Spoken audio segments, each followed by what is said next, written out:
সুবর্ণরেখা নদীর উপর দিয়ে যাওয়া দক্ষিণ ঝাড়গ্রামের অন্যতম প্রধান লাইফলাইন সিধু কানু বিরসা সেতুর মেরামতির কাজ চলছে। আর এর জেরে রাজ্য সড়ক ৯ SH9 ওপর দিয়ে যান চলাচল আংশিকভাবে নিয়ন্ত্রিত হওয়ায় চরম ভোগান্তির শিকার হচ্ছেন গোপীবল্লভপুর, নয়াগ্রাম সহ বিস্তীর্ণ এলাকার মানুষ।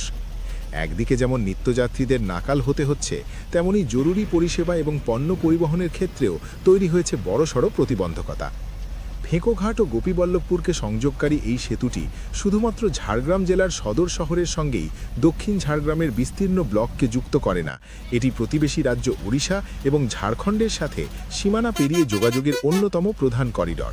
প্রতিদিন কয়েক হাজার ছোট বড় গাড়ি, যাত্রীবাহী বাস এবং পণ্যবাহী লরি এই সেতু দিয়ে যাতায়াত করে।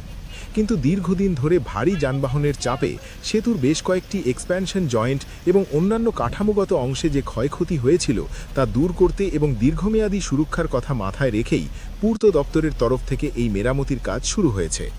জরুরি পরিষেবায় প্রভাব ও বিকল্প পথের সমস্যা। মেরামতির কারণে বর্তমানে সবচেয়ে বেশি দুশ্চিন্তা তৈরি হয়েছে স্বাস্থ্য পরিষেবা নিয়ে। গোপীবল্লভপুর বা আশেপাশের ব্লকগুলি থেকে কোনো গুরুতর অসুস্থ রোগীকে ঝাড়গ্রাম সুপার স্পেশালিটি হাসপাতাল অথবা মেদিনীপুর মেডিকেল কলেজে স্থানান্তরিত করতে হলে এই বিরসা সেতুই মূল ভরসা। বর্তমানে কাজের জন্য একমুখী যান চলাচল বা ভারী যান নিয়ন্ত্রণের কারণে অ্যাম্বুলেন্স চলাচলে অনেক সময় বিলম্ব ঘটছে।